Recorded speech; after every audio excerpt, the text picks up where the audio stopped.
যেসব পাপের কারণে সরাসরি জাহান্নাম ঘোষণা হয়েছে তার একটি বড় পাপ হচ্ছে গীবত।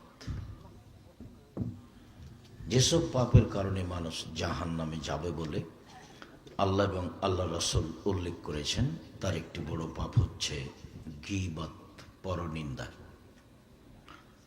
আল্লাহ তাআলা বলেন, ওয়াইলুল লিকুল্লি হুমাযাতিল লুমাযা, ধ্বংস সুনিশ্চিত সামনে নিন্দা করে যারা তাদের জন্য, পিছনে নিন্দা করে যারা তাদের জন্য। অয়েল নামক জাহান্নামে যাবে তারা যারা পরনিন্দা, গীবত, চুগলখড়ি করে। সম্মানিত দিনী ভাই বোন, পরনিন্দা মহাপাপ, বড় পাপের অন্তর্ভুক্ত। তবে বড় জটিলতা যে বড় পাপ দুই ভাগে বিভক্ত, একগুলি আল্লাহর সাথে জড়িত, একগুলি মানুষের সাথে জড়িত। আল্লাহর সাথে জড়িত পাপ ক্ষমা নেওয়া সহজ, কিন্তু মানুষের সাথে জড়িত পাপ ক্ষমা নেওয়া সহজ নয়। পাপ যত বড়ই হোক, যদি আল্লাহর সাথে জড়িত হয়, মানুষ যদি রাতে উঠে কান্নাকাটি করে আল্লাহকে বলে আমার ভুল হয়েছে, তাহলে আল্লাহ তাকে ক্ষমা করবেন ইনশাল্লাহ, এ কথাই ঠিক।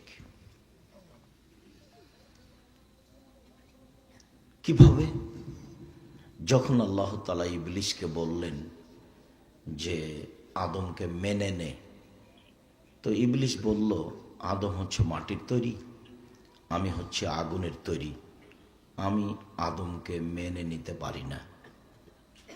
তখন আল্লাহ বললেন যে ঠিক আছে, তোর অহংকার আছে, তুই সরে যা, বিতাড়িত।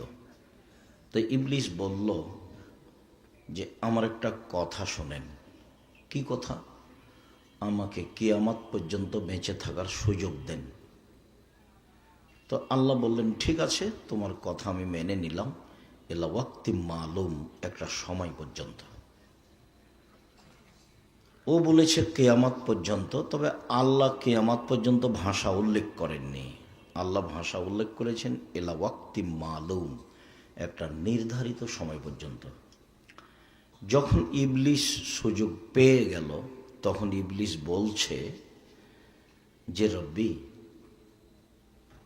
হে আমার প্রতিপালক। দেখেন ইবলিসের বলার ঢং কি, বলছে রব্বি, হে আমার প্রতিপালক, ও ইজ্জাতেকা, তোমার সম্মানের কসম করে বলছি, লা উব্বিয়ানাল ইনসানা মাদামাত আরওয়াহু ফি আজসাদিহিম, আদম সন্তানের দেহে যতদিন আত্মা থাকবে, আমি ইবলিস তাকে ভুল পথে নিয়ে যাবই। ও কেমনে জান্নাতে যায় আমি তা দেখে ছেড়ে দেব।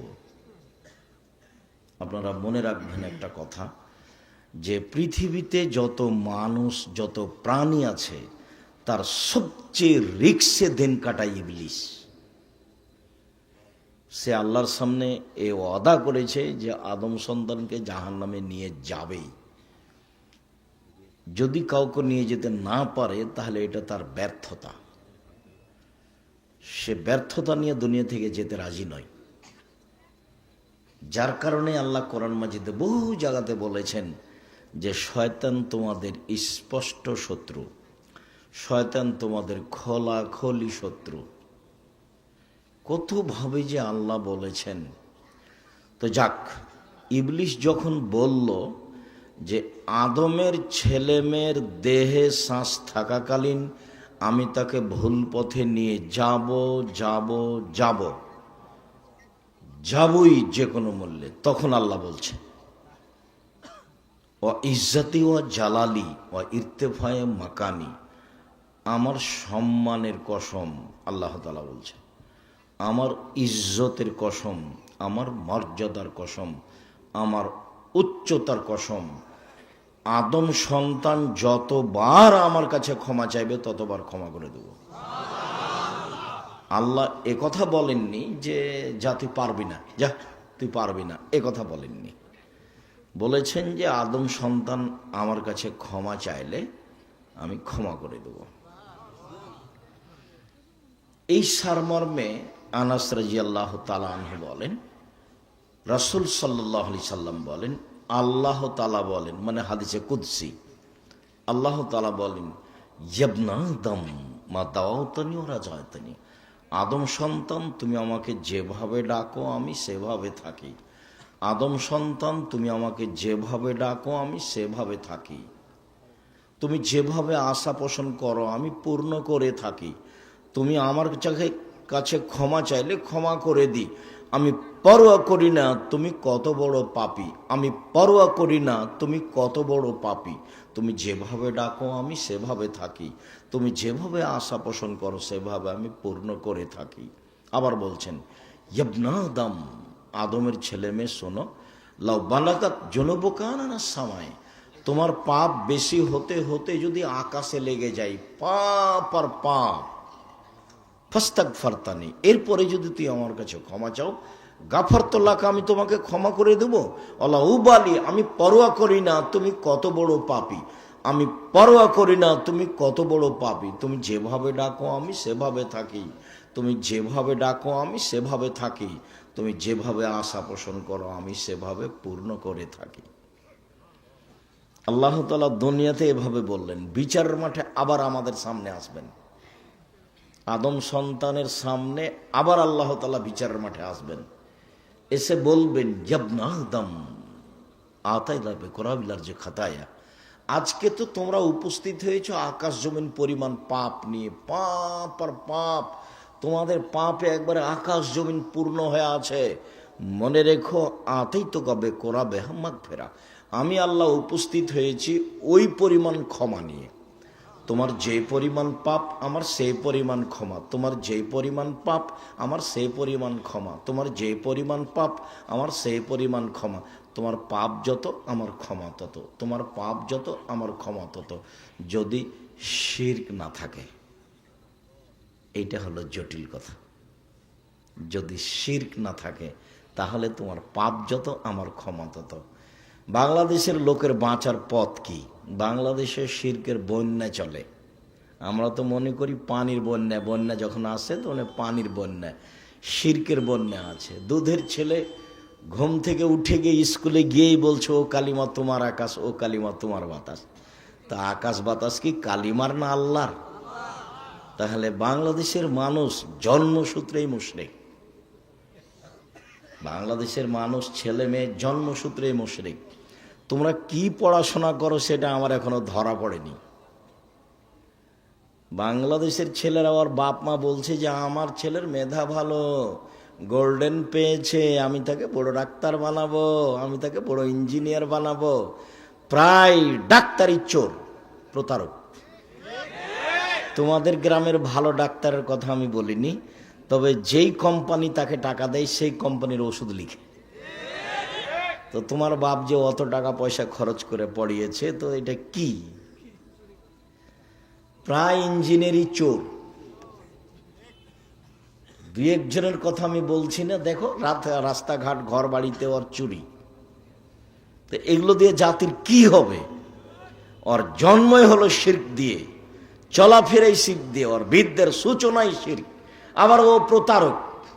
তোমার বাপ তো যেদিন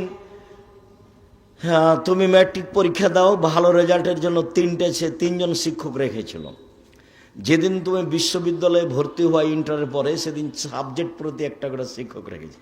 আমার ছেলের মেধা ভালো। তোমার বাপের কত গল্প, আর তোমার মায়ের খালার সামনে করে, ফুফুর সামনে করে, বোনের সামনে করে।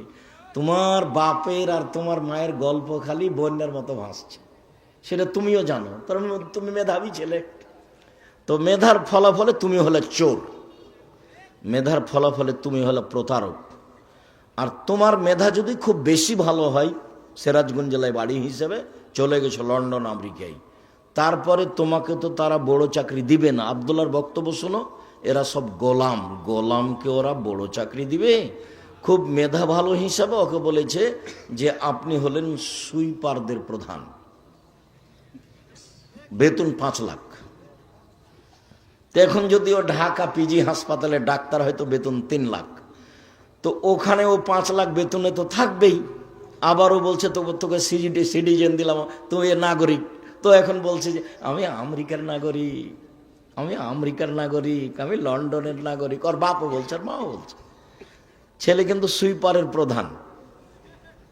তো ওইরকমই আমি এখন বাড়িতে ঢুকছি, তা আমার আগে এগোনি বাড়ির মালিক আছে, তো ছেলে বের হয়েছে।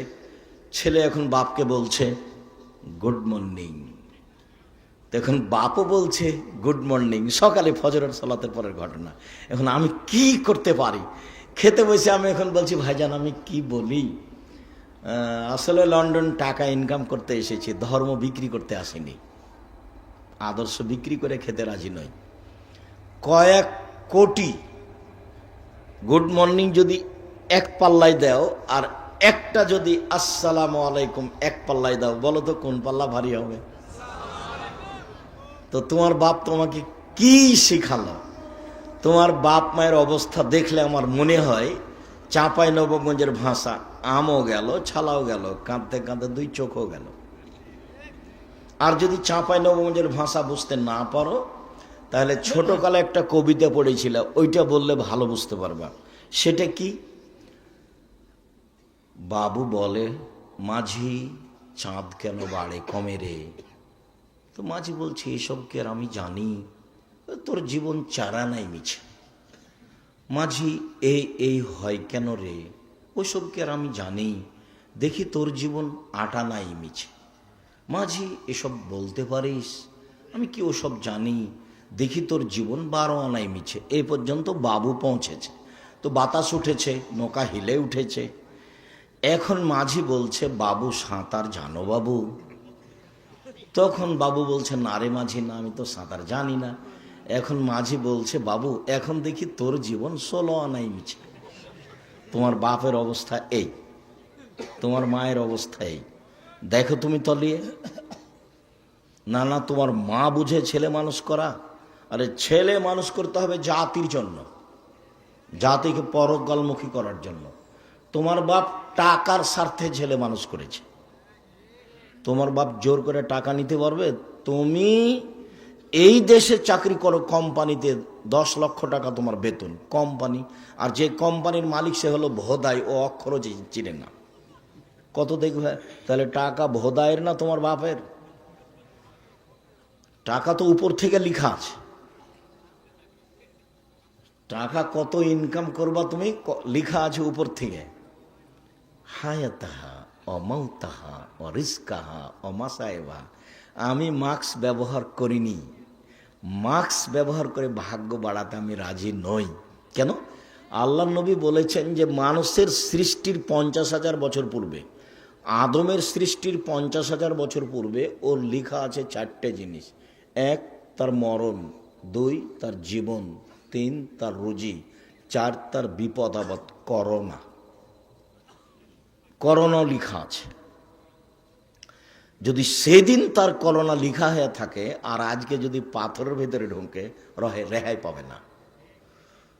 তো ঢাকা গেছি আমি এক করোনার লোককে দেখতে, তোর ছেলে মেয়ে বলছে হুজুর ভিতরে আসেন না, হুজুর ভিতরে আসেন না, হুজুর ভিতরে আসেন না। বলো কি তুমি? তোমার বাপের গায়ে হাত দিয়ে দোয়া পড়ে যাব আমি আব্দুর রাজ্জাক বিন ইউসুফ, করোনার 5 পয়সা দাম দিই না আমি। শোনো, এতে যদি আমারও করোনা হয় বলবো না তোমার বাপের গায়ে হাত দিয়েছিলাম সেই জন্য আমার করোনা হয়েছে। আমি বলবো পৃথিবী সৃষ্টির 50,000 বছর পূর্বে আমার ভাগ্যে করোনা লেখা ছিল তাই হয়েছে। কি বলো তুমি? অল্প সময়ে আমাকে মুশরিক বানাতে চাও? মাস্ক দিয়ে আমি ভাগ্য বাড়াতে রাজি নই। কি করলো তোমার বাপ আর কি করলো তোমার মা? আরে ঠাকুর বাঙালিদের শত্রু, ঠাকুর ঢাকা বিশ্ববিদ্যালয়ের শত্রু, ঠাকুর মুসলমানের শত্রু, ঠাকুর জাতির শত্রু।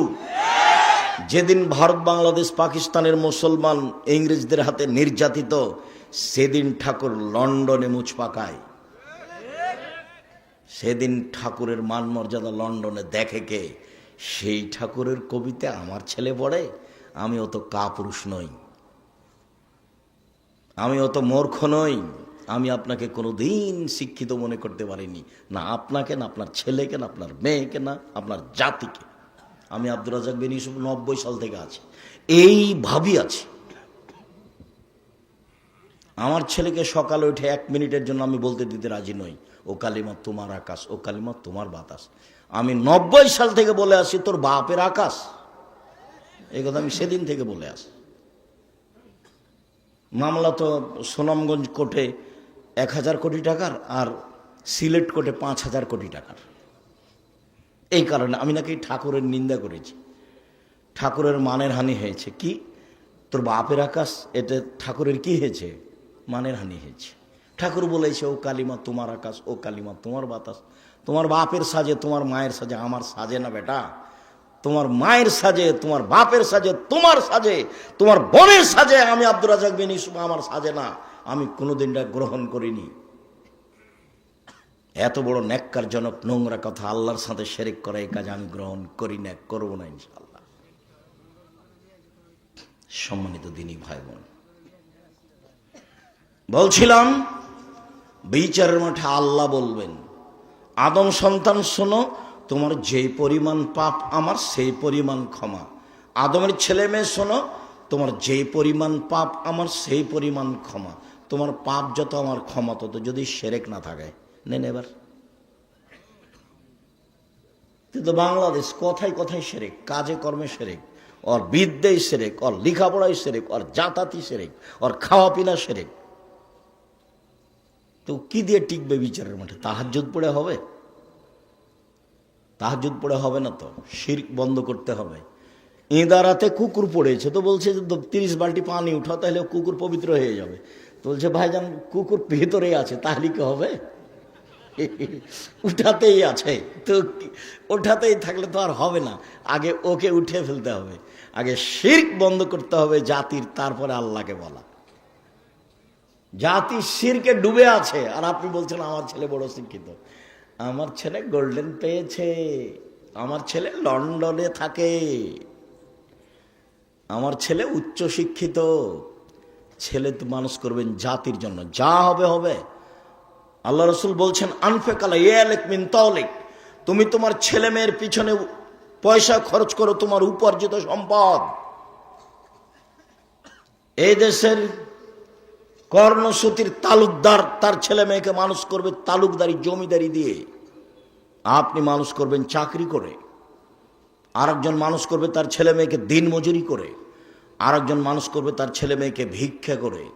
উপার্জনের শেষ পথ ভিক্ষা, উপার্জনের শেষ পথ ভিক্ষা। ছেলে মেয়েকে মানুষ করতেই হবে, এটা আল্লাহর আদেশ। আল্লাহ রসুল বলছেন ফাবদা মা তাউলো, তোমার উপার্জিত সম্পদ খরচ করো তোমার ছেলে মেয়ের পিছনে। ছেলে মেয়েকে জাতির কল্যাণের জন্য মানুষ করতে হবে যে কোনো মূল্যে। মানুষ হিসাবে জীবন বাজি রেখে প্রাণ করে চেষ্টা চালিয়ে যাব। ছেলেকে সমর্পণ করেছি জাতির জন্য, নিজের জন্য নয়। রুজি আমার ভাগ্যে যেটা লেখা আছে সেটা হবেই, আমার ছেলের ভাগ্যে যেটা লেখা আছে সেটা হবেই। যদি আমার ছেলে বিদ্যা দিয়ে বড় বিদ্বান হতো, পয়সা উপার্জন করত, তাহলে ভোদাই মালিকের অধীনে 10 লক্ষ টাকা বেতনে চাকরি করত না। ভোদাই মালিক সে অক্ষরও চিনে না, সে কোটি কোটি টাকার মালিক। সেই হলো কোম্পানি প্রধান, এমডি ওই, আর আপনার ছেলে মেধাবী, ওখানে চাকরি করে। যখন আপনার ছেলে আর ঘরে ঢোকে তখন বলে স্যার স্যার স্যার, এরকম করে। দেখেননি আপনার ছেলেকে?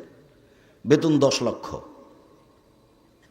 আপনি মনে করছেন যে অনেক টাকা, কিন্তু ওখানে যাওয়া সিজদা করে। কেন এবার হবে? গোলাম কেন? আব্দুল্লাহর বক্তব্য শোনেন, গোলাম থেকে বের হয়ে আসতে হবে, দাসত্ব থেকে বের হয়ে আসতে হবে, তারপরে কোনো কথা। এই জন্য বক্তব্য চালু করেছে। দেশ বিদেশ ঘুরে এসে ভাবছে যে আব্বু আপনাকে তো দেখলাম 30 বছর থেকে বক্তব্য দিতে, আর মুসলমানকেও দেখলাম দেশ ঘুরে, তাতে দেখলাম মুসলমান সব দেশে গোলাম, দাস হিসেবে বসবাস করে। দাস থেকে জাতিকে মুক্ত করতে হলে জাতির আকীদা সংশোধন করতে হবে এবং সুন্দর করে আগে কোরআন পড়া শিখাতে হবে। সেই জন্য জীবন বাজি রেখে চেষ্টা চালাবো ইনশাল্লাহ। টেকনাফ থেকে তেঁতুলিয়া পর্যন্ত মক্তব চালু করবো ইনশাল্লাহ। জামিয়া সালাফের অধীনে আব্দুল্লাহর মক্তব চলে এখন 650। জামিয়া সালাফের অধীনে মাদ্রাসা চলে 160টা। আর চলমান জামিয়া সালাফিয়া রাজশাহী 50 বিঘা জমির ওপরে, চলমান রাজশাহী, চলমান জামিয়া সালাফিয়া রূপগঞ্জ নারায়ণগঞ্জ প্রায় 100 বিঘা জমির ওপরে, চলমান জামিয়া সালাফিয়া দিনাজপুরে 20 বিঘা জমির ওপরে, চলমান রাজশাহী বরিশালে জামিয়া সালাফের জমি আছে, জামিয়া সালাফের নামে নেবরাস হিসাবে ময়মনসিংহে আছে, ঝিনাইদহে আছে, কুষ্টিয়াতে আছে, ফেনীতে আছে, চট্টগ্রামে আছে, কুমিল্লায় আছে, আর বহু জেলায় আছে। আর এগুলো সম্পৃক্ত প্রতিষ্ঠান। এখানে আমি আরও একটা আপনাকে কথা বলতে চাচ্ছি যে আপনি দল সংগঠন করে জামিয়া সালাফের বিরুদ্ধে লড়ে অযথা পরকাল হারাবে। মুখ খুলিয়েন না, খুললে নিজেকে খাটো মনে করতে হবে। 5000 ছেলে মেয়ে পড়ে জামিয়া সালাফে। কতটি? 5000। দেশ বিদেশের শিক্ষক মিলে শিক্ষক আছেন 300 জন, প্রতি মাসে বেতন লাগে 40 লক্ষ শিক্ষক যারা জামিয়া সালাফে অধীনে আছে। তো তার বিরুদ্ধে কথা বলে কি করবেন?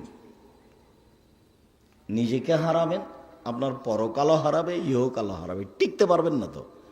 আর জামিয়া সালাফে কোনো বিত্তশালী দিয়ে চলে না, কোনো ব্যক্তি দিয়ে চলে না, সরকার দিয়ে চলে না, বৈদেশিক সংস্থা দিয়ে চলে না। কিভাবে চলে আমি তার একটা দৃশ্য নকল করি। এই মনির কে হচ্ছে আপনার? মনির সালা। তাহলে মনিরের কি মা ছিলেন উনি, না আপনার ওয়াইফ ছিলেন উনি যে হজে আমার সাথে? আমার ওয়াইফ ছিল। এই যে এনার ওয়াইফের কথা আমি নকল করি, আমি সামনাসামনি বলতে চাচ্ছি না, তো ও চলে আসলো। উনি আমার আগে আগে উঠে সিঁড়িতে দাঁড়িয়ে আছে, আমি উঠছি, তো আমাকে সামনে পেয়ে বলছে আমি এই 500 রিয়াল আপনার জামিয়া সালাফে দিলাম। একটা 500 টাকার একটা রিয়েল দেখে আমাকে, আমি তাকে চিনি না, জানি না, বুঝি না। জামিয়া সালাফে এইভাবে চলে। 40 লাখ টাকা বেতন এখানে আছে। প্রত্যেক দিন বিকালে 40-50 লাখের মতো খালি মিস্ত্রি লেবার বিল আছে। কিভাবে চলে আমি সেটাও জানি না। শিক্ষক জানে না জামিয়া সালাফে কিভাবে চলে। ছাত্র জানার তো কোনো প্রশ্নই আসে না। জামিয়া সালাফের রসিদ বহি বাহিরে ব্যবহার হয় না। কোনো শিক্ষক রসিদ বই ব্যবহার করতে পারবে না, তাহলে তার জরিমানা হবে। জামিয়া সালাফি কিভাবে চলে ছাত্র জানে না, শিক্ষক জানে না, কমিটি জানে না, আমি ভালোভাবে জানি না, তো আপনি কিভাবে জানবেন? জামিয়া সালাফের নিচে কোনো ভিত্তি নাই, এমনি চলমান ভ্রাম্যমান জামিয়া সালাফি। আর আমি তো কোনো বৃত্তশালী নই। আমার আব্বা সাধারণ ছোট কৃষক মানুষ, জমি জায়গা অল্প ছিল, সেটা আমার আব্বাকে মাটি দেওয়ার পরে ভাগ করেছি। কিন্তু আমি জমি জায়গা চিনি, আমার ছোট ভাই চিনে না, আমরা জমি জায়গায় যাই না। আমার মা অপছন্দ করতেন আমাদের জমি জায়গার খোঁজ নেওয়া, সেই জন্য আজও নি না, ওটা খোঁজ খবরই রাখি না আমরা। কিন্তু আমরা ওইটুকুকে সামনে রেখে বলি, কোনো মানুষ আমাকে এই যে 90 সাল থেকে বলতে পারবে না যে আব্দুর রাজ্জাক সাহেব একদিন আমার কাছে পথ খরচ চেয়েছিল, রুজি ওখান দিয়ে দিবে আল্লাহ ইনশাল্লাহ, আপনার কাছে 10 টাকা নিতে হবে তারপর আমার রুজি হবে, এটা আমি কোনোদিন ভাবিনি। কোনোদিন সভাপতি, সেক্রেটারি, মসজিদ হোক, বক্তব্য হোক, সম্মেলন হোক, কাউকে হিসাব করে একটা বাক্য বলতে হবে এরকম আমার জীবনে কোনোদিন ঘটেনি। এরকম আমার কোনোদিন 1 মিনিটের জন্য ঘটেনি যে আপনাকে হিসাব করে কথা বলতে হবে, আপনি কত বড় মানুষ। কত এমপি মন্ত্রী আমার প্রোগ্রামে আসলো, এসব বলছে যে 1 মিনিট সময় দিবেন। তা আমি ওইভাবে অপমান করিনি যে আমি কোরআন হাদিসের অনুবাদ করছি আর আপনি মধ্যে কথা বলতে চান, এ তো বহু বড় মুশকিল কথা। এইভাবে আমি বলিনি, তাকে আমি বলেছি কোরআন হাদিসের আলোচনা চলছে, মাননীয় মন্ত্রী সাহেব কিছুক্ষণ অপেক্ষা করবেন। আমার কথা বলা শেষ হয়েছে, তখন উনি কথা বলেছেন।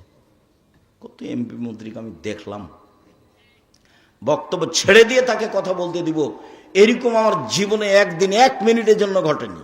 একবারে একই মাপে আছি 90 সাল থেকে এখন পর্যন্ত, আলহামদুলিল্লাহ। 19-20 আমি বুঝি না।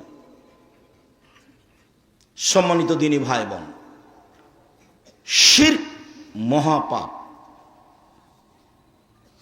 শিরক যত বড়ই পাপ হোক না কেন, সারা জীবনটাই শিরক করেছেন। এখন আল্লাহকে বলেন, আল্লাহ আমার ভুল হয়েছে, তুমি আমাকে মাফ করো। ইনশাল্লাহ ক্ষমা হয়ে যাবে। উনি ক্ষমার জন্য প্রতীক্ষমান রয়েছেন। কিন্তু এই যে নির্বাচনে আর একজনকে বলেছেন ও খারাপ, এখন আল্লাহর কাছে বলেন তো যে আল্লাহ মাফ করেন আমাকে, বলেন আজীবন পর্যন্ত। কোনো একদিন যদি চেয়ারম্যানের গালি দেওয়া পাপ ক্ষমা হয়ে যায়, তাহলে ইসলাম ধর্ম হবে মিথ্যা আর আল্লাহ হবেন অত্যাচারী জালেম।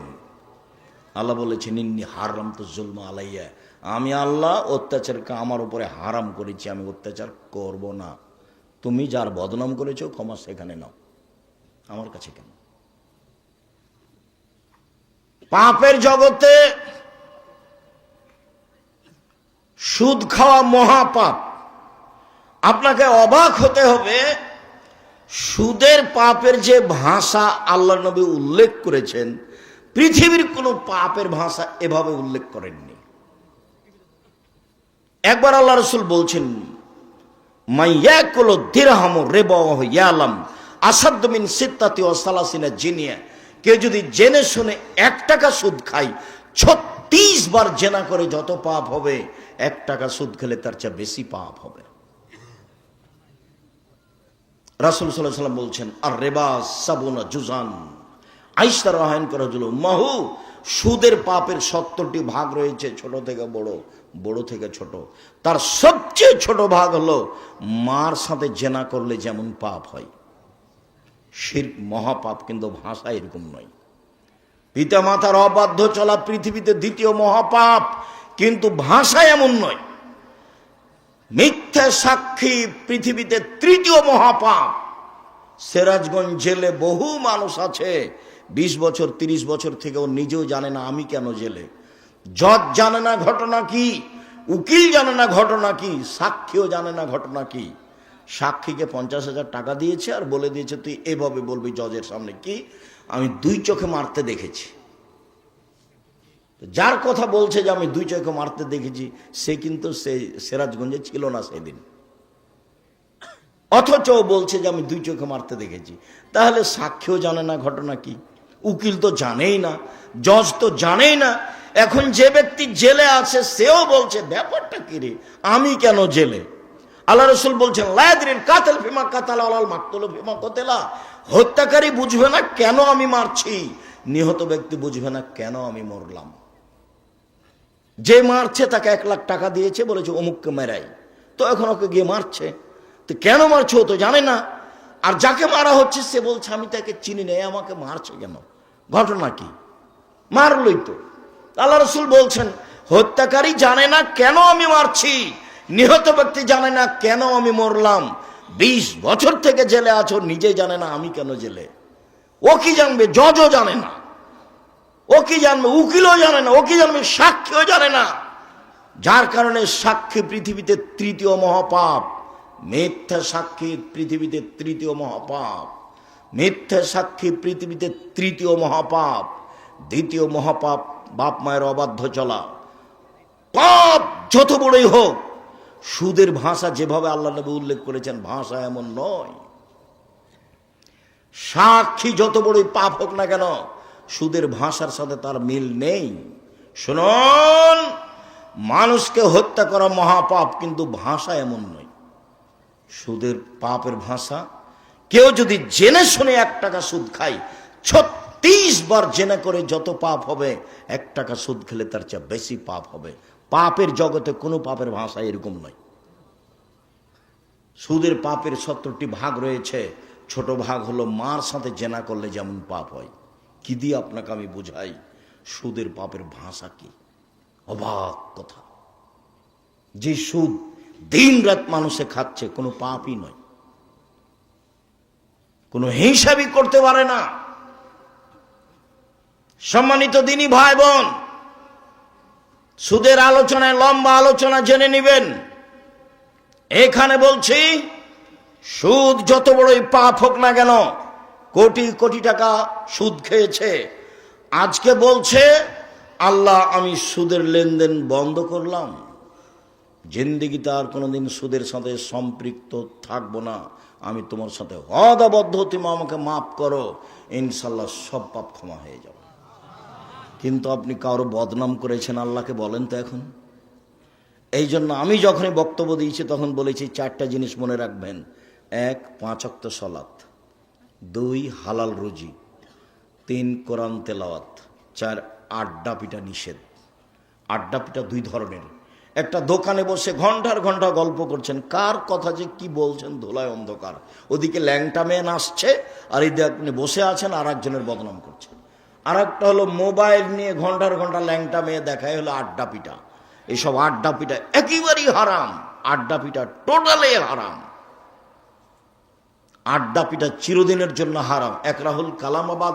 এই ছেলে, তোমরা দাঁড়িয়ে কেন? যদি জায়গা না থাকে বসার সেটা ভিন্ন কথা। আপনারা যারা দাঁড়িয়ে আছেন দয়া করে বসে কিছুক্ষণ কথা শোনেন। আপনার বিরক্তির আগে আমরা কথা শেষ করবো ইনশাআল্লাহ। যারা সামনে বসে আছেন বসে থাকা দেখে ভালো। এই তুমি দাঁড়িয়ে আছো কেন? ওখানে কি করছো তুমি? মানুষের তোমার দাঁড়িয়ে থাকাতে কষ্ট পাচ্ছে, এটা বুঝতে চাও না তুমি? বাস তুমি মেশিন ঠিক করেছো, প্রথমে 1 মিনিট ঠিক করে তুমি বসে থাকো। রাসূল সাল্লাল্লাহু আলাইহি ওয়াসাল্লাম যখন কথা বলতেন তখন সাহাবীগণকে বসতে বলতেন। এইটাও সুন্নাত। কি করবে এভাবে মারামারি করে, দাপট দেখে, ক্ষমতা দেখিয়ে, মানুষকে অপমান করে, মানুষকে জেল হাজতে দিয়ে কি করবা? মরলেই জাহান্নাম। যারা দাপট দেখাচ্ছে, যারা ক্ষমতা দেখাচ্ছে, যারা মানুষকে অপমান করছে, যারা মানুষকে জেল হাজতে দিচ্ছে, এদের মরার পরই জাহান্নাম। ও হলো জালেম। আর জুলুম খুব কঠিন জিনিস, বিচারও পরে হবে। যারা জাকাত দেয় না তাদের বিচার পরে হবে কেন? ওরাও জালেম। কিভাবে জালেম হলো ওরা? ওরা ফকির মিসকিনের প্রতি জুলুম করেছে, ফকির মিসকিনের হক দেয়নি। ধনী মানুষ কার টাকা মেরে খেয়েছে? ফকির মিসকিনের। যেহেতু ধনী মানুষ ফকির মিসকিনের টাকা মেরে খেয়েছে, কাজে ও জালেম। এখন আর বিচার পরে হবে। আল্লাহ রাসূল বলছেন তার বিচার পরে হবে। হাত্তা ইউকযাবানান নাস, সব মানুষের যখন বিচার হয়ে যাবে তখন ধনী মানুষের বিচার হবে। কিভাবে যে হবে আল্লাহই ভালো জানে। তো বুঝাতে হবে কঠিন। সব টাকা বুঝাতে হবে কিভাবে আয় হয়েছে, সবটাই বুঝাতে হবে কিভাবে ব্যয় হয়েছে। এই ছেলে শোনো, টাকা ইনকাম করবা ব্যবসা করে। উপার্জনের 4টা পথ। একটা দিন মজুরি, সন্ধ্যায় টাকা শেষ। একটা চাকরি, 25 দিনে টাকা শেষ প্রায়। আর একটা হলো জমি চাষ, সমান সময় না হয় লস, সমান সমান না হয় লস। 4, ব্যবসা। রাসূল সাল্লাল্লাহু আলাইহি ওয়াসাল্লাম বলছেন সত্যবাদী বিশ্বস্ত ব্যবসায়ীরা নবীগণের সাথে জান্নাতে থাকবেন। কি আবার অবাক কথা! আল্লাহ রাসূল বলেছেন 2টা মেয়ে লালন পালন করে নবীর সাথে থাকা যায় এভাবে। তখন বাপ মনে করেছে যে আমার তো 2টা মেয়ে, তো আমি বিবাহ শাদী দিয়ে দিয়েছি, 2টা কেন, আমার 5টা মেয়ে। বাপও খুব খুশি। কিন্তু আল্লাহ রাসূল যে এইভাবে বলেননি। আল্লাহ রাসূল বলেছেন ফাআল্লামাহুন্না, মেয়েকে বিদ্যা শিখিয়ে দিল। 2, আদাবাহুন্না, তাকে শিষ্টাচার শিখিয়ে দিল। আহসানা ইলাইহিন্না, তার সাথে সদাচরণ করলো। ওয়াজাওয়াজাহুন্না, তার বিবাহ শাদী দিয়ে দিল। সেই বাপ আমার সাথে জান্নাতে এভাবে থাকবে। তো আপনার মেয়েকে শিক্ষা দিয়েছেন কি যে শিক্ষা দিয়েছেন, তার নখটা বড় আছে, বলেন তো এটা কোন শিষ্টাচার? তার নখে নেইল পালিশ আছে, বলেন তো এটা কোন শিষ্টাচার? নেইল পালিশ তো ইহুদি খ্রিস্টানদের পতিতালয়ের মেয়েদের বৈশিষ্ট্য। ইহুদি খ্রিস্টানদের পতিতালয়ের মেয়েরা নখে নেইল পালিশ দেয়। আপনার মেয়ের কপালে টিপ আছে। হিন্দু মেয়েদের বিবাহ করার 10টি পদ্ধতি আছে, তার একটি পদ্ধতির নাম রাক্ষসী বিবাহ। মেয়ের পিতা বিবাহ দিবে না, আপনি জোর করে বিবাহ করবেন তো কপালে টিপ দিতে হবে, তাহলে বিবাহ হয়ে গেছে। সেই টিপ এসেছে হিন্দুদের পক্ষ থেকে। বলেন আপনি মেয়েকে কি শিষ্টাচার শিখালেন? আপনার মেয়ে পরচুলা ব্যবহার করে বড় খোপা দেখাই, বলেন কি শিষ্টাচার শিখালেন? ভুরু তোলে চিকন করে রেখেছে, এইটা কি শিষ্টাচার? দাঁত ছিলে ফাঁকা ফাঁকা খোলা খোলা করে রেখেছে, এইটাই কি শিষ্টাচার? উঁচু স্যান্ডেল পরে নিজেকে লম্বা দেখাই, এইটাই কি শিষ্টাচার? ব্রেসের পরে নিজেকে যুবতী দেখাই, এটাই কি শিষ্টাচার? সামনের চুল ছোট করে রেখেছে, এটাই কি শিষ্টাচার? আস্কারা মাস্কারা কি কি মুখে লাগিয়ে ভ্যানে ঘুরছে, ভ্যানে চড়ে। ভ্যানওয়ালা কি স্বামী? রিক্সাওয়ালা কি স্বামী সেভাবে ওভাবে ঘুরছে, এটাই কি শিষ্টাচার? ভ্যানিটি ব্যাগ নিয়ে সিরাজগঞ্জ বাজারে চলে গেছে, এটাই কি শিষ্টাচার? কোনটা শিষ্টাচার? আল্লাহ রাসূল বলছেন যে ওই পিতা আমার সাথে জান্নাতে থাকবে যে পিতা মেয়েকে বিদ্যা শিখিয়ে দিল, 1, 2 শিষ্টাচার শিখিয়ে দিল, 3 ভালো আচরণ করলো, 4 বিবাহ শাদী দিয়ে দিল, সেই পিতা আমার সাথে জান্নাতে এভাবে থাকবে। জান্নাতে রাসূলের সাথে থাকা কঠিন। একজন সাহাবী রাসূলের সাথে রাতে ছিলেন, তো অজুর পানি আর মেশক নিয়ে রাসূলের কাছে উপস্থিত। আল্লাহ রাসূল খুব খুশি হয়েছেন, বাহ ভালোই তো, তুমি তো অজুর পানি নিয়ে এসেছো, তুমি তো মেশক নিয়ে এসেছো, খুব খুশি। সালমা শেতা, তুমি যা চাও চাও আমি দিয়ে দেবো। মুহাম্মদ সাল্লাল্লাহু আলাইহি ওয়াসাল্লাম বুঝতে পারেন যে ও কি চাইবে। নবী হলে কি হবে, গায়েবের খবর জানেন না। আমার মাঝাবি ভাইরা মনে করছেন যে নবী গায়েবের খবর জানেন। পাশের একটা লোক, পাশে বউ ঘুমাননি, এমনি ভান করে শুয়ে আছেন আয়েশা রাদিয়াল্লাহু তাআলা আনহা, আর রাসূল মনে করছেন যে আয়েশা ঘুমিয়ে গেছে, অথচ আয়েশা বলছে যে আমি ভান করে ঘুমিয়ে আছি। ভান করে ঘুমা বুঝেন না? ভান করে ঘুমিয়ে আছি। দেখি মুহাম্মদ সাল্লাল্লাহু আলাইহি ওয়াসাল্লাম কি করেন, কোথায় উঠে যান। দেখলাম ধীরে উঠলেন, ধীরে জুতা স্যান্ডেল পায়ে দিলেন, কাপড় গায়ে দিলেন, ধীরে দরজাটা খুললেন, আমি যেন জানতে না পারি। দরজাটা খুলে বের হলেন, বাহির থেকে দরজাটা টেনে বন্ধ করে দিলেন, চলে গেলেন। আমিও উঠলাম, দেখি কি কোথায় যান। আসলে আল্লাহ রাসূল কোথায় যাচ্ছেন এটা আয়েশার মৌলিক খেয়াল হলো, আমাকে বাদ দিয়ে এ রাতে আবার কোন স্ত্রীর কাছে যান নাকি, এটা হলো আয়েশার রাদিয়াল্লাহু আনহা খেয়াল। আর আল্লাহ রাসূল যাচ্ছেন মরা মানুষের জন্য ক্ষমা চাইতে, কবরস্থানে বাকিউল গারকাদে যাবেন।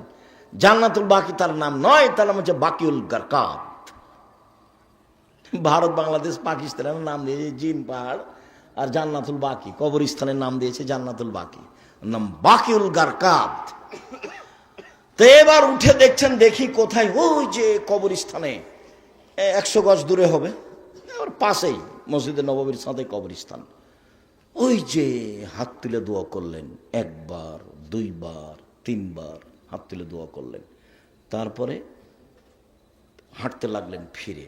আমিও ঘুরে হাঁটতে লাগলাম, দেখলাম জোরে হাঁটলেন, আমিও জোরে হাঁটলাম, দেখলাম একটু দৌড়াচ্ছে, আমিও জোরে দৌড়াচ্ছে। আমি আগেই বিছানে চলে এসেছি। আমি যখন আগেই বিছানে চলে এসেছি, আমার পাশে এসে বলছেন, কি খবর আয়েশা, হাঁপাচ্ছ কেন?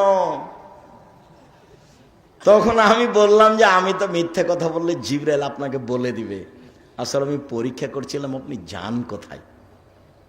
তো দেখলাম এই হাদিস মুসলিম।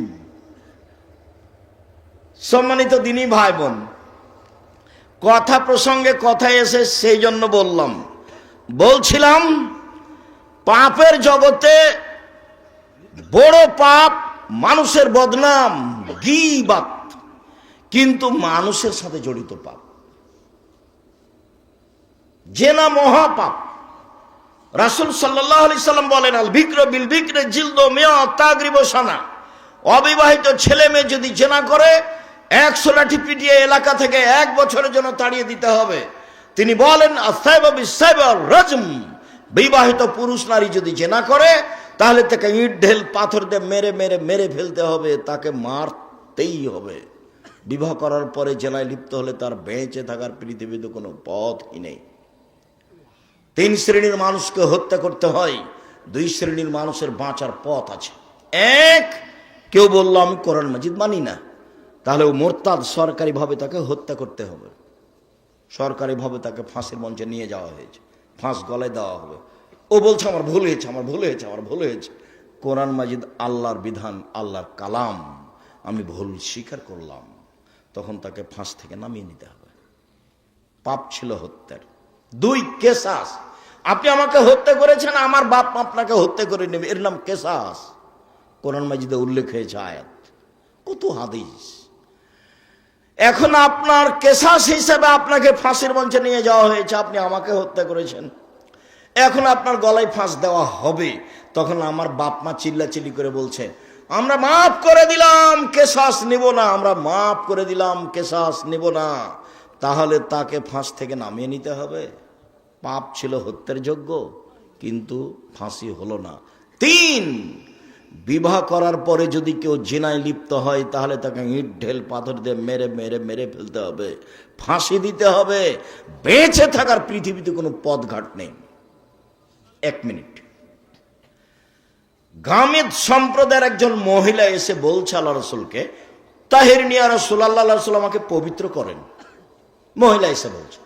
তখন আল্লাহ রসুল বলছেন, ইরজাই, বাড়ি ফিরে যাও, আস্তাগফিরুল্লাহ, আল্লাহর নিকটে ক্ষমা চাও, ও তুবি ইলাইহি, তুমি তওবা করো, তোমার পাপ ক্ষমা হয়ে যাবে। তখন মহিলাটি বলছে, আত্মরাদ্দাদানি কামা রাদ্দাদা মাহিজ ইবনে মালিক, মাহিজ ইবনে মালিককে যেভাবে ফিরিয়ে দিয়েছিলেন তার বিচার না করে সেইভাবে কি আপনি আমাকে ফিরিয়ে দিতে চাচ্ছেন? ওয়ান্না হাবলা মিনাজ জিনা, আমার পেটে অবৈধ সন্তান রয়েছে, দয়া করে বিচার করে দেন, আমাকে ফিরিয়ে দিয়েন না। আল্লাহ রসুল বললেন, ইরজাই হাত্তা তালিদি, বাড়ি চলে যাও, যেদিন তোমার বাচ্চা প্রসব হবে সেদিন বিচার করে দেব। মহিলা চলে গেল। বাচ্চা প্রসব হয়েছে, মুসলিম গ্রন্থে এসেছে, সবে মাত্র বাচ্চা প্রসব হয়েছে, তাকে ন্যাকড়া দিয়ে জড়িয়ে রাসূলের দরবার নিয়ে এসে বলছে, এ দেখেন বাচ্চা প্রসব হয়ে, বিচার করে দেন। দৃশ্য দেখে আল্লাহ রসুল অবাক হয়ে বলছেন, ইরজাই, বাড়ি ফিরে যাও, ফারদেই হে, বাচ্চাকে দুধ খাওয়াও, হাত্তা তাফতেমি হে, যেদিন বাচ্চা দুধ ছেড়ে দিবে সেদিন নিয়ে আসিও, বিচার করে দেব। মহিলা বাচ্চা নিয়ে চলে গেল। বাচ্চাকে 2 বছর দুধ পান করালো। 2 বছর পরে বিচারালয় উপস্থিত। তখন বাচ্চার হাতে এক টুকরা রুটি রয়েছে। এই রুটি প্রমাণ করে বাচ্চা খাদ্য খেতে পারে। ফাওয়াসাদাহু বেদ রাজুলিন মিনাল মুসলিমিনা, বাচ্চাটাকে একজন মুসলমানের হাতে সমর্পণ করলেন আল্লাহ নবী। যাও, এই বাচ্চা তুমি লালন পালন করো। সঙ্গী সাথী, এই যাবো বেহা, মহিলাকে মাঠে নিয়ে যাও। আহফিরুল্লাহ সাদরিহা, মাঠে নিয়ে গিয়ে গর্ত খুঁড়ে বুক পর্যন্ত মাটিতে পুঁতে দাও। ফারজেমুহা, এরপরে চতুর্দিক থেকে ইট ঢেল পাথর মেরে মেরে তাকে বিদায় করো। সাহাবীগণ বলছেন, আমরা তাকে মাঠে নিয়ে গেলাম, গর্ত খুঁড়ে বুক পর্যন্ত মাটিতে পুঁতে দিলাম, চতুর্দিক থেকে ইট ঢেল পাথর মারতে লাগলাম। খালিদ বিন ওয়ালিদ বলছেন, একটা পাথর আমি তার মুখের উপরে মারলাম, ফাতানাজ্জাহা দাম আলা ওয়াজহি খালিদ, পাথরটা মুখে লেগে মুখ ফেটে রক্ত ছিটে খালিদের গায়ে লাগলো। ফাসাব্বাহা, খালিদ তাকে গালি দিয়ে বসলেন, এমনটা হতে পারে? ছি ছি ছি ছি ছি ছি, একজন জেনাকারিনী মহিলার গায়ের রক্ত আমার গায়ে লাগলো, এমনটা কিছু হতে পারে? আল্লাহ রসুল বলেন, মাহারে না খালিদ, খালিদ থামো, গালি দিও না। লাকাত তাবাত তাওবাতান লাউ তাবা সাইব মাকসাল্লাহ গফিরালাহু, এ মহিলা এত ক্ষমা চেয়েছে, এ মহিলা এত তওবা করেছে, এ মহিলা এত ক্ষমা চেয়েছে, এ মহিলা এত তওবা করেছে। যদি বড় থেকে বড় পাপী এভাবে তওবা করে তবে তার পাপ ক্ষমা হবে। খালিদ, একে গালি দিও না। আবার তিনি বলেছেন, খালিদ, মদিনার লোককে যদি তার তওবা ভাগ করে দেওয়া হয় সবার পাপ ক্ষমা হয়ে যাবে। তারপরে তিনি তার জানাজা করলেন, কাফন দাফন করলেন। তার মানে তিনি ঘোষণা দিলেন তার পাপ ক্ষমা হয়ে গেছে। 1, 2, জানাজা করলেন মানে তার পাপ ক্ষমা হয়ে গেছে। 3, কাফন দাফন তিনি নিজে করলেন মানে তার পাপ ক্ষমা হয়ে গেছে। এরপরেও পৃথিবীর এত বড় মানুষ, পৃথিবীর ইতিহাসে এত বড় দামি মানুষ জন্ম নেয়নি, কেউ নিবে না কেউ। বিচারের মাঠে তিনি যা বলবেন তাই হবে। তার নাম মুহাম্মদ সাল্লাল্লাহু আলাইহি সাল্লাম। এত বড় মানুষ বুঝতে পারলেন তার পাপ ক্ষমা হয়ে গেছে, কিন্তু তাকে মাফ করতে পারলেন না। যাও, তোমার বিচার হবে না, তোমার তওবা কবুল হয়ে গেছে, তোমার শাস্তি হবে না, এই কথা তিনি বলতে পারলেন না। মানে তিনি শরীয়তের কাছে নিজেই জিম্মি। মানে বিবাহ করার পরে কেউ যদি জেনায় লিপ্ত হয় তাহলে তার বেঁচে থাকার পৃথিবীতে কোনো পথ নেই। এরপরেও যদি বিচার না হয়, আল্লাহর কাছে যদি কান্নাকাটি করে ক্ষমা চায়, তাহলে এই পাপ ক্ষমা হবে ইনশাআল্লাহ। কিন্তু যার বদনাম করেছেন দোকানে বসে, সেই পাপ আল্লাহর কাছে ক্ষমা চান দেখি। বুঝাতে পারিনি গীবাত কাকে বলে। যদি আমি বুঝাতে না পারি তাহলে আমার ব্যর্থতা। কথা সত্য, কিন্তু আপনাকে বুঝাতে পারলাম না। আমি বলেছি, জিন্দেগিতে কখনো আর ওই দোকানের সামনে বসবেন না। আড্ডা পিটা চিরদিনের জন্য হারাম। 2 জন যেখানে আছে সেখানে যাবেন না। জমি চাষ করে খান, উপার্জনের পথ 4টে, দিন মজুরি করে খান, বাস সন্ধ্যায় সময় শেষ, মরে গেলাম, দুনিয়া শেষ। তারপরে আপনি চাকরি করে খান, ছোট হোক বড় হোক যেটাই হোক না কেন বৈধ। জমি চাষ করে খান, ব্যবসা করে খান। আমি কলার বিক্রি করে চকলেট বিক্রি করে খেতে হবে এই কথা আমি বলিনি। আমি চকলেট বিক্রি করে খেতে হবে মানে বলেছি কম থেকে কম পয়সার ব্যবস্থা করো। শ্বশুরের কাছে যৌতুক নিও না। ভিক্ষা করার টাকা দিয়ে চাউল কিনে ভাত খেয়ে বাদাত কবুল হবে, শ্বশুরের কাছে টাকা নিয়ে ওই টাকা দিয়ে চাউল কিনে ভাত খেয়ে বাদাত কবুল হবে না, এটাই চূড়ান্ত।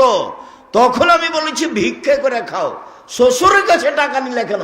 আরে ভিক্ষা করে খাবো কেন? মানুষের বাড়িতে কাজ করে খাবো। আব্দুর রাজ্জাক সাহেব, ভিক্ষা করার কথা বলেন কেন? আমি তোমাকে ভিক্ষা করার কথা বলিনি, আমি তোমার বাপকে নিন্দা করেছি। তোমার বাপ কেন মানুষের টাকা নিল? তোমার বাপকে আমি এই জিনিসটা বলতে চেয়েছি, তোমাকে বলতে চেয়েছি। তোমার বাপের মুখ কালো হয়ে আছে, দেখো তুমি এখন পাশে, তুমি টাকা নিয়েছো, তোমার বাপ তো জানে, তোমার মা তো জানে। শ্বশুরের কাছে টাকা নিলে কেন? বছর শেষে একটা লুঙ্গি কিনে দিতে বলেছি শ্বশুরকে। আব্বা, আমি গরিব মানুষ, দিনমজুরি করে খাই, দেন একটা লুঙ্গি নেন, আমি আপনার জন্য উপহার কিনেছি। 15-20 বছর যাবৎ মানুষ করে মেয়েটা তোমার হাতে দিয়েছে, তুমি শুকরিয়া আদায় করো না কেন? তুমি তাকে গালি দাও কেন? তুমি তার নিন্দা করো কেন? তুমি শ্বশুর বাড়িতে যাবো না বলে রাগ করো কেন? একটু বিভাষাতে লাগলে তুমি বাঁকা হয়ে বসে থাকো, আমি যাব না, আমি যাব না। তখন তোমার শ্বশুর পা ধরে, তোমার শাশুড়ি পা ধরে, তোমার শ্যালকেরা পা ধরে। তুমি কি পেয়েছো? কি হয়েছে তুমি এমন? শ্বশুরের সাথে কথা বলো না, রাগ করে থাকো, কেন থাকবা? ভদ্র হতে শিখো, কাজ করে খেতে শিখো। ভদ্র হতে শিখো, কাজ করে খেতে শিখো। মানুষের বাড়িতে কাজ করে খালো, নিজের একটা গর্ব বহাল থাকবে। সম্মানিত দিনী ভাই বোন, বলছিলাম জেনা মহাপাপ। এরপরে যদি আল্লাহর দরবারে ক্ষমা চাই, ক্ষমা হয়ে যাবে ইনশাআল্লাহ। মানুষের বদনাম করে আল্লাহর দরবারে ক্ষমা চাইলে ক্ষমা হবে না। জুবাইর ইবনে মুতাইম রাদিয়াল্লাহু তাআলা আনহু বলেন, রাসূল সাল্লাল্লাহু আলাইহি ওয়াসাল্লাম বলেছেন, লা ইয়াদখুলুল জান্নাতা কাত্তাবুর লাউমাম, যারা চুগলখড়ি করে, যারা বদনাম করে, যারা গীবাত করে, তারা জান্নাতে যাবে না, তারা জান্নাতে প্রবেশ করবে না। যেসব পাপের কারণে সরাসরি জাহান্নাম ঘোষণা হয়েছে, তার একটি বড় পাপ হলো গীবাত। এই ছেলে, বসো, পরিবেশ নষ্ট করে না যেন কেউ। একটু ধৈর্যের পরিচয় দেন। আপনার বিরক্তির আগে আমরা কথা শেষ করব ইনশাল্লাহ। আপনি দয়া করে কোনো কাজ দেখাবেন না। দোকানপাটে বসে আছেন কেন? আজকেই বাজার করতে হবে? এটা তো হলো নিম্ন শ্রেণীর মানুষের কাজ, এটা হলো ইতর শ্রেণীর মানুষের কাজ। আপনিও বলবেন, আব্দুর রাজ্জাক সাহেব আমাদেরকে নিম্ন শ্রেণীর, ইতর শ্রেণীর বললেন। আরে আমি তো এই ভাষা বললাম, আল্লাহ এর চেয়ে বেশি করে বলেছে। আল্লাহ বলছেন, বুঝেও বুঝে না ওরা অন্তর আছে, বুঝে না। দেখেও দেখে না ওরা চক্ষু আছে, দেখে না। শুনেও শুনে না ওরা কান আছে, শুনে না। উলাইকা কালানাম, তারা পশু প্রাণীর মতো, তারা গরু ছাগলের মতো, তারা কুকুর শৃগালের মতো, বালুমাজাল বরং তার চেয়ে খারাপ। আমি এখানে কোরআন হাদিসের কথা বলছি, আপনি দোকানে বসে আড্ডা পিটেন। মানে কি বুঝাতে চান আপনি আমাকে? আজকে জিলাপি কিনতে হবে, আজকে মিষ্টি কিনতে হবে, আজকে ওখানে চা খেতে হবে, এই কোন হিসাব? এটাই মানবতা? একই ভালো বলা হয়? রাসূল সাল্লাল্লাহু আলাইহি ওয়াসাল্লাম বলছেন, সমাজের দায়িত্ব পালন করবে অধমের সন্তান অধম, লোকা ইবনে লোকা, অধমের সন্তান অধম। এটা হলো বাংলা ভাষা। আর এটা এলাকা হিসেবে ভাষা নিতে পারেন। তখন আমি বলেছি, রংপুর, দিনাজপুর, লালমনিরহাট, নীলফামারী, কুড়িগ্রাম, পঞ্চগড়, ঠাকুরগাঁ, গাইবান্ধা, বগুড়া, জয়পুরহাট, এসব এলাকার ভাষায় সমাজের যেদিন লোক দায়িত্ব পালন করবে, বেন্যার বাচ্চা বেন্যা। আর চাঁপাইনবাবগঞ্জ, রাজশাহীর ভাষায় ছোট লোকের বাচ্চা ছোট লোক। আমি এই কথা বলিনি, ভাষাটা আল্লাহ রাসূল বলেছেন, লোকা ইবনে লোকা, অধমের সন্তান অধম, নিম্ন শ্রেণীর সন্তান নিম্ন শ্রেণীর লোক। আর ঢাকার ভাষা, আমি ভাষাটা বলতে পারলাম না, অমুকের পোলা অমুক, এই ভাষা আমি আপনার সামনে বলতে পারলাম না। আল্লাহ রাসূল বলছেন, সমাজের যেদিন দায়িত্ব পালন করবে এইরকম মানুষ, লোকা ইবনে লোকা, বাংলা ভাষা অধমের সন্তান অধম, নিম্ন শ্রেণীর লোকের ছেলে, নিম্ন শ্রেণীর লোক যেদিন সমাজে দায়িত্ব পালন করবে, আমি কি করতে পারি? মুহাম্মদ সাল্লাল্লাহু আলাইহি ওয়াসাল্লাম এইভাবেই বলছে। একজন পল্লীর বেদুন মানুষ এসে বলছে, মাতা সাত, কিয়ামত কবে হবে? তখন আল্লাহ রাসূল বলছেন, এই যা উসসাদাল আমর, এই যে জয়াতিল আমানাত ফান্দাজের সাত, যেদিন 10 পয়সা ধ্বংস করা হবে সেদিন কিয়ামত হবে। তখন পল্লীর অশিক্ষিত মানুষ বলছেন যে 10 পয়সা ধ্বংস করা হলে কিয়ামত হবে, এই ভাষা আমি বুঝতে পারলাম না। তখন আল্লাহ রসুল বলছেন, এই যা উসদুল আমরিল্লা গাইরা আলী পান্দাজির সাথ, যেদিন দায়িত্ব অযোগ্য মানুষের হাতে তুলে দেওয়া হবে সেদিন কিয়ামত হবে। হেডমাস্টার অযোগ্য, হেড মাওলানা অযোগ্য, প্রিন্সিপাল অযোগ্য, ভাইস চ্যান্সেলর অযোগ্য, জেল সুপার অযোগ্য, মেম্বার, চেয়ারম্যান, এমপি, মন্ত্রী, ডিসি, এডিসি, দায়িত্বশীল যে যেখানে দায়িত্ব পালন করে যখন অযোগ্য হবে তখন কিয়ামত হবে। সবাই আত্মসাৎ করবে, টাকা মেরে খাবে, সেদিন কিয়ামত হবে। দেখেন, মরণ একদিন আসবে, বইয়ে বইয়ে বিস্তারিত লিখে রেখেছি সব। জেনা এমন ভাবে বেড়ে যাবে, গাধা যেমন গাভীর সাথে মিলে লজ্জা বোঝে না, ষাঁড় যেমন গাভীর সাথে মিলে লজ্জা জানে না, মানুষ সেদিন খোলা মাঠে জেনা করবে, লজ্জা বুঝবে না। জেনা মানুষের কাছে পাপের কাজ নয়। 3টা পাপের কারণে ভূমিকম্প হবে, ভূমিকম্পে মানুষ আতঙ্কিত। 3টা পাপের কারণে ভূমিকম্প হবে। 3টা পাপের কারণে সন্ধ্যায় ছিল মানুষ, সকালে হবে শোর বানর। সন্ধ্যায় থাকবে মানুষ, সকালে হবে শুক্র বানর। সব সমস্যা নেমে আসবে 3টা পাপের কারণে। এক, এই যে সারেবুল খমুরা, মানুষ যখন নেশাদার দ্রব্য পান করবে তখন 3টা বিপদ নেমে আসবে। তার একটা হলো ভূমিকম্প। 2, জাহরাতুল কায়নাত, মেয়েরা যখন নাচবে, সব মোবাইলে মেয়ে নাচে, সব দোকানে মেয়ে নাচে, প্রায় সব বাড়িতে মেয়ে নাচে, প্রায় সব ঘরে মেয়ে নাচে। ভূমিকম্প তো স্বাভাবিক ব্যাপার। মেয়েরা যখন নাচবে তখন ভূমিকম্প হবে। যারা বুবিল মাসেব, যখন বাদ্যযন্ত্র বাজবে, সব মোবাইলে বাজনা বাজে, সব দোকানে বাজনা বাজে, প্রায় সব বাড়িতে বাজনা বাজে। ভূমিকম্প দেরি হচ্ছে, এটাই আলহামদুলিল্লাহ। রাসূল সাল্লাল্লাহু আলাইহি ওয়াসাল্লামের কথা অনুপাতে দেরি হওয়ার কথা নয়। সম্মানিত দিনী ভাই বোন, বলছিলাম রাসূল সাল্লাল্লাহু আলাইহি ওয়াসাল্লাম বললেন, হালতাদুল্লাহ মাল গিবাত, সঙ্গী সাথী বলতে পারো গিবাত কাকে বলে? সঙ্গী সাথী বলতে পারো গিবাত কাকে বলে? সঙ্গী সাথী বলতে পারো গিবাত কাকে বলে? তখন আল্লাহ রসুল বলছেন, সাহাবাগণ বলছেন, আল্লাহ রসুল আলাম, আল্লাহ এবং আল্লাহ রসুল ভালো জানেন গিবাত কাকে বলে, আমরা বলতে পারছি না। তখন আল্লাহ রসুল বলছেন, জিক্রুকা আখাকা বামিয়াকরাহ, তুমি তোমার ভাইয়ের কথা বলছো, ও যদি শুনতে পাই তাকে যদি খারাপ লাগে, এটাই হলো গীবত। শোনো, তুমি কারো কথা বলছো, ও যদি শুনতে পাই তাকে যদি খারাপ লাগে, এটাই হলো গীবত। আল্লাহ রসুলের মুখের ভাষা। আল্লাহ রসুল গীবতের সংজ্ঞা দিচ্ছেন। পৃথিবীর মানুষ শুনে রেখো, তুমি কারো কথা বলছো, ও যদি শুনতে পাই তাকে যদি খারাপ লাগে, এটাই হলো গীবত। এই পর্যন্ত আল্লাহ রসুল বলতেই সাহাবিগণ বলে উঠলেন, আরে তাই ইনকানা ফিয়া মাকুলো, আল্লাহ রসুল যদি চুরি করে থাকে আমি বলি চোর, তাহলেও কি গীবত? আল্লাহ রসুল যদি জেনা করে থাকে আমি বলি জেনাকার, তাহলে কি গীবত? তখন আল্লাহ রসুল বলছেন, শোনো, ইনকানা ফিয়া মাতাকুল্লো ফাঁকা দিগতাবতাহু, ও যদি চুরি করে থাকে তুমি বলো তাহলে গীবত, ও যদি জেনা করে থাকে তুমি বলো তাহলে গীবত।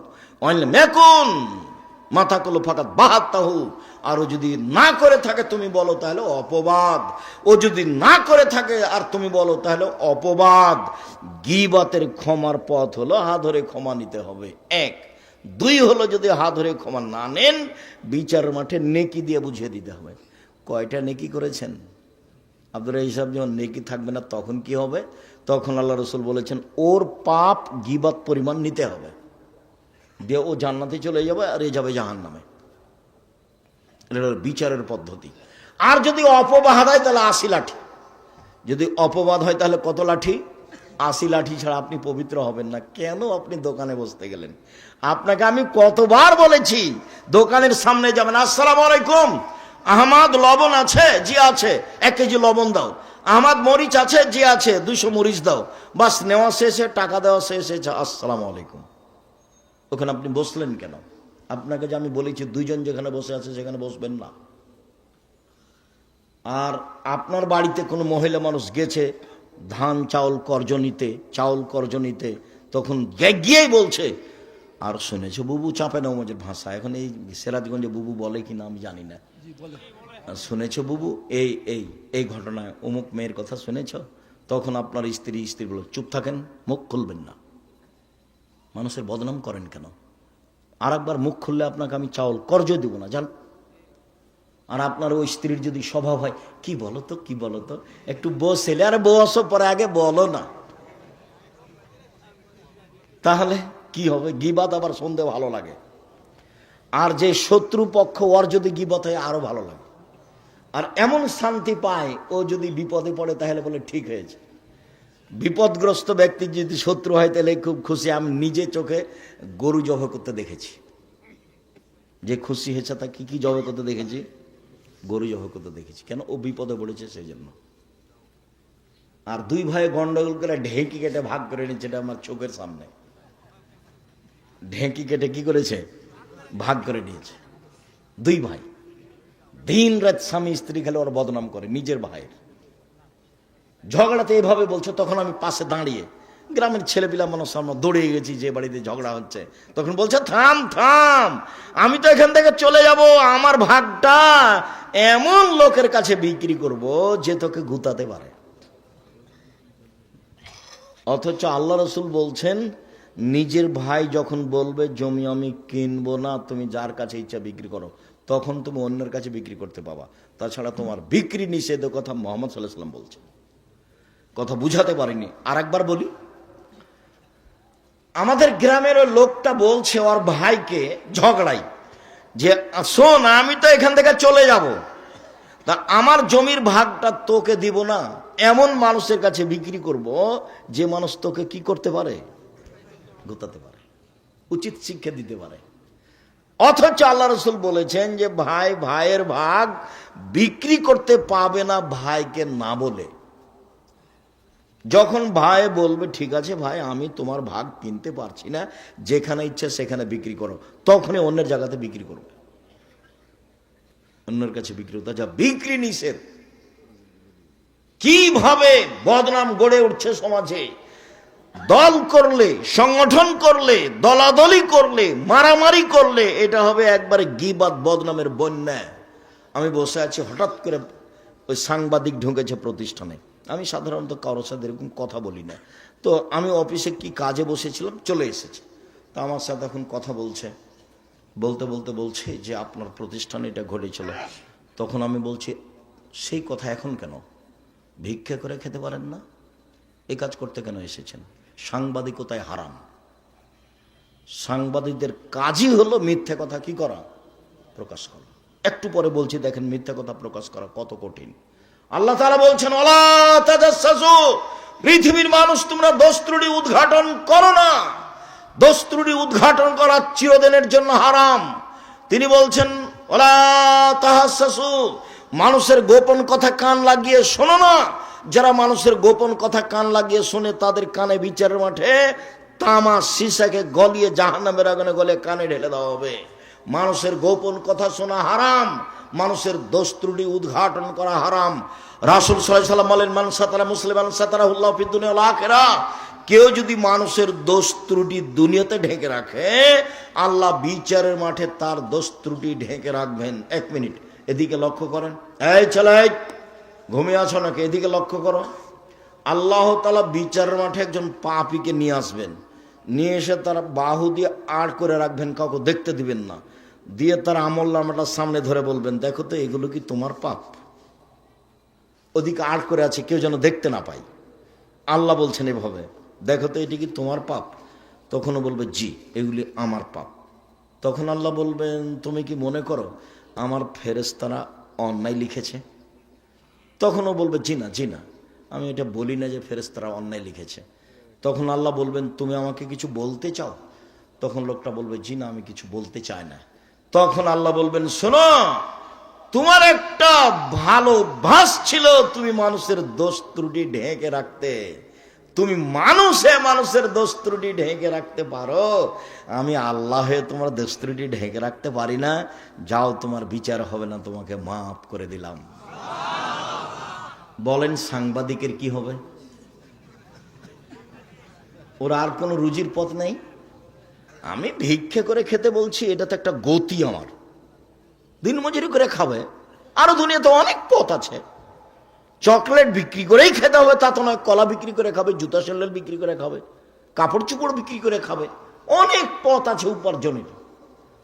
এই অটো চালানোর চেয়ে, অটো দিয়ে রাস্তা ঘেরার চেয়ে ব্যবসা করা ভালো। জুতা স্যান্ডেল রাস্তায় বিক্রি করো, অত রিক্সের উপরে বোঝা নিতে গেলে কেন? ছোট থেকে ছোট ব্যবসা করো। সত্যবাদী বিশ্বস্ত ব্যবসায়ীরা কোটিপতি, জান্নাত কিনবে কোটি টাকার ব্যবসা করে।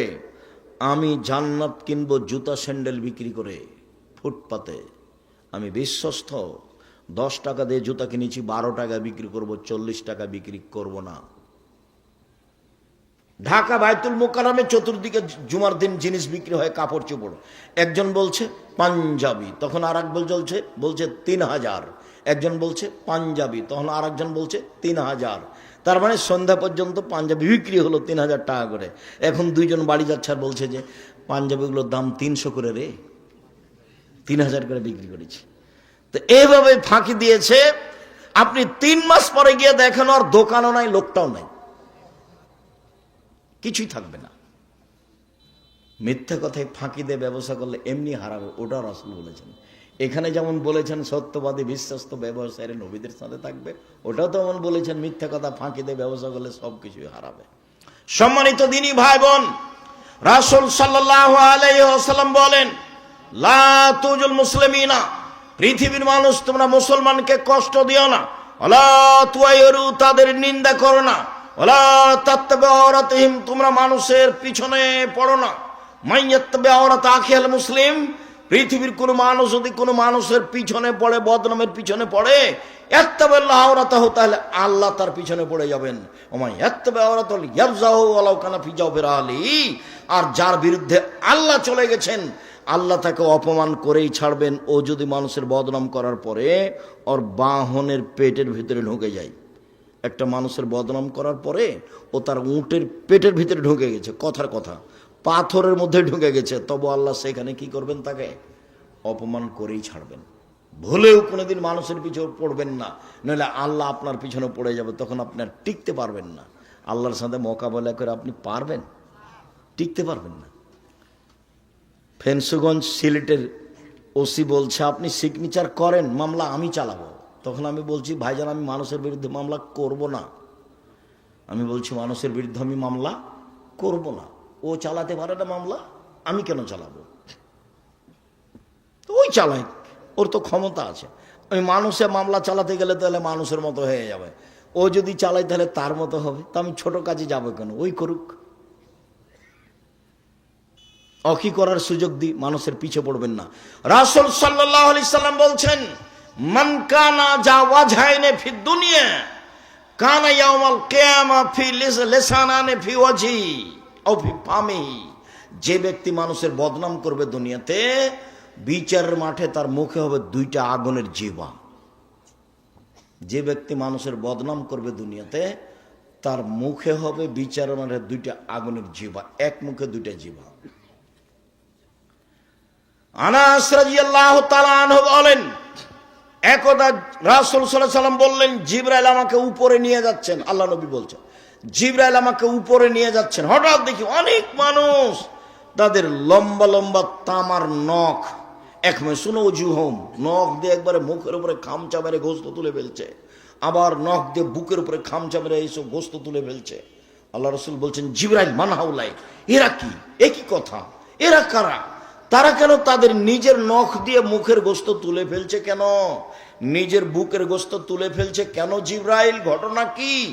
জিবরাইল বলছেন, হাউলাই আল্লাযিনা ইয়াকুনা ফি আরাজিন নাস, এরা হচ্ছে ওরা যারা মানুষের বদনাম করত। জীবনে কোনোদিন মুখ খুলবেন না, মুখ বন্ধ। বাঁচার পথ তিনটে, বাঁচার পথ তিনটে। 1, মুখ বন্ধ রাখেন, জান্নাত হবে। 2, জরুরি প্রয়োজন ছাড়া বাড়ির বাইরে যাবেন না, জান্নাত হবে। 3, পাপের জন্য কাঁদতে শিখুন, জান্নাত হবে ইনশাআল্লাহ। রাসূল সাল্লাল্লাহু আলাইহি ওয়াসাল্লাম বলেছেন, গাভীর বাঁট ওলান থেকে চাপ দিয়ে দুধ বের করে ভিতরে ঢোকানো যায় না, যেমন আল্লাহর ভয়ে কাঁদে যে সে জাহান্নামে যাবে না তেমন। কতদিন বলেছি, একাই নির্জনে আল্লাহর ভয়ে কাঁদতেছে কোন পাপকে সামনে রেখে।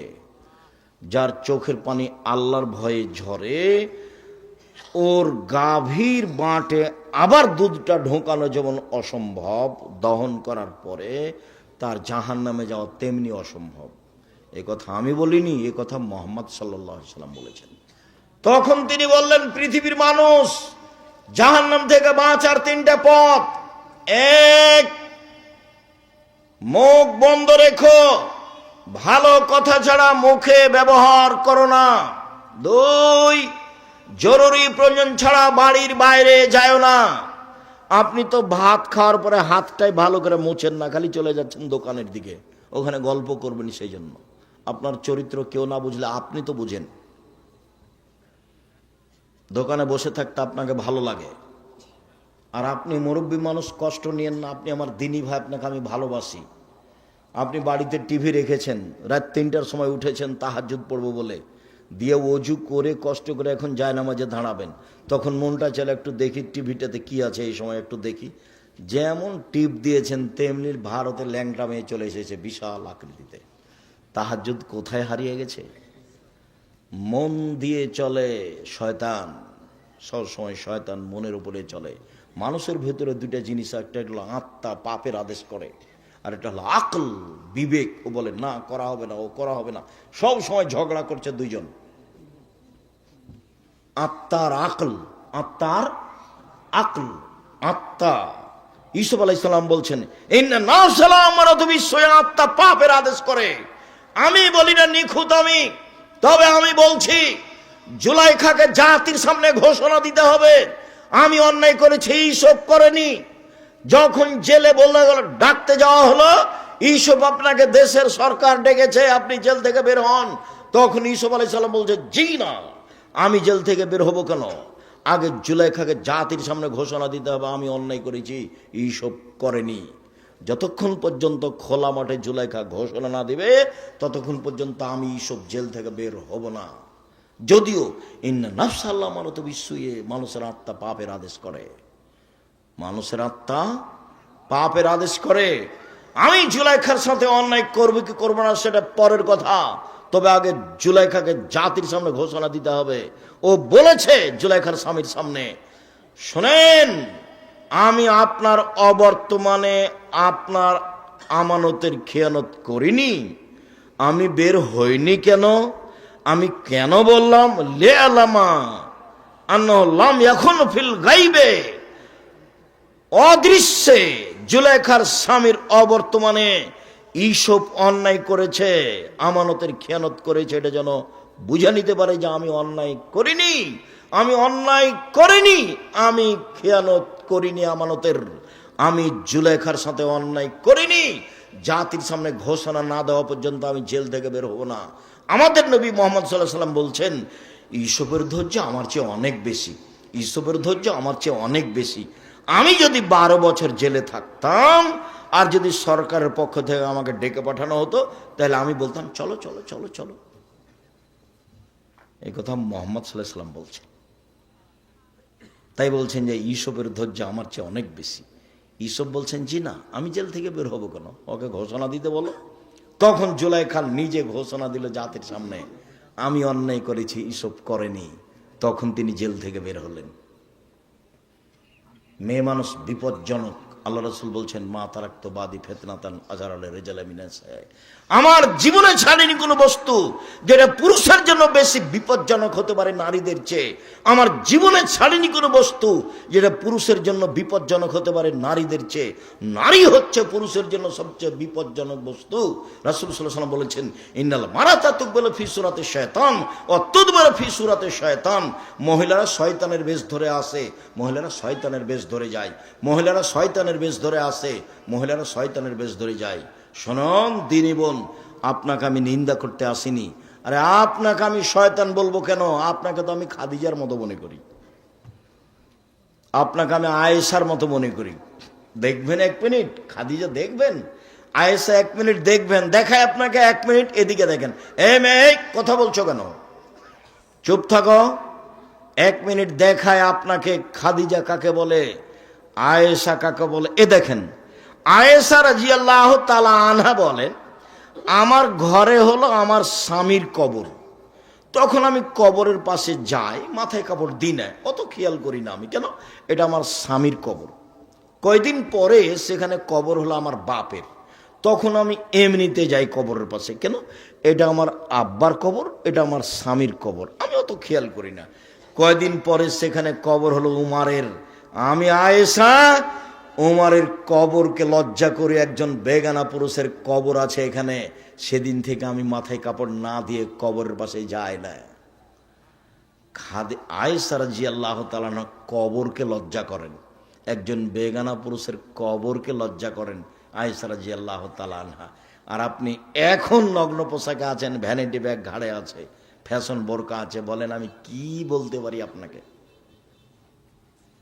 নখ বড় আছে, নখে নেইল পালিশ আছে, কি বলতে পারি? এখন আমি নিরুপায় বলেছি যে তোমার বাপ নেই। তোমার বাপ যদি থাকতো তো এমন হলো কেন তুমি বলো? তখন আমি নিরুপায় হয়ে বলেছি যে দেখেন বাপ কাকে বলে, পিতা কাকে বলে দেখেন। তাহলে আজকে 1 মিনিট বলি, এই ছেলেরা দেখো তো পিতা কাকে বলে, দেখো তো তুমি আজকে তোমার বাপকে চাচা বলে ডাকবা না আব্বা বলে ডাকবা, বিবেচনা করো। আমি নিশ্চিত জানি যে এটা তোমার আব্বা, এটা আমি জানি, কিন্তু আমি তোমাকে কেন বলছি যে এটাকে আর বাপ বলো না চাচা বলো, আমি দুঃখে বলেছি। কেন? তোমার আব্বাকে আমি বুঝাতে পারিনি যে বাপ কাকে বলে। 1 মিনিট। আয়েশা রাদিয়াল্লাহু তাআলা আনহা বলেন, আমরা এক সফর থেকে আসছিলাম, হঠাৎ করে গলার হার হারিয়ে গেল, খুঁজে পাই না, আমরা বড় বিপদে পড়ে গেলাম। পানি নেই, অজু করতে পারি না, সালাত আদায় করতে পারি না, হার খুঁজেও পায় না। আমি আমার বড় বোনের হারটা নিয়ে এসেছিলাম আসমার, আমি খুব চিন্তিত। জনগণ আমার আব্বার কাছে গেল, আমার আব্বাকে বলল, আপনি কি জানেন আয়েশা কি ঘটিয়েছে? কি ঘটিয়েছে?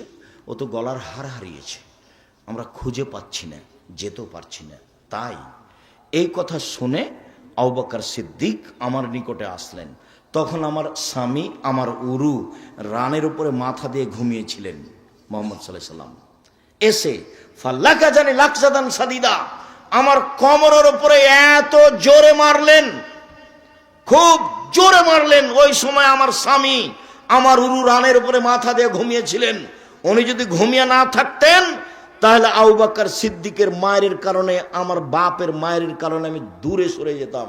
1 মিনিট কথা বলার পূর্বে আর একটা কথা বুঝাই। আমাদের দেশের বাঙালি গতিতে যদি শ্বশুর গিয়ে দেখে মেয়ের ঘরে যে মেয়ের উরু রানের উপরে মাথা দিয়ে জামাই ঘুমিয়ে আছে, তাহলে বাপ ওখানে না গিয়ে এইভাবে ঘুরবে। ভাইজান বুঝাতে পেরেছি কথা? কিন্তু শরীয়ত এমন নয়। আয়েশা রাদিয়াল্লাহু তাআলা এভাবে বলছেন, আমার আব্বা আসলেন, আবু বকর সিদ্দিক আসলেন, খুব জোরে মারলেন, পৃথিবীর সবচেয়ে বড় মানুষে মারলেন।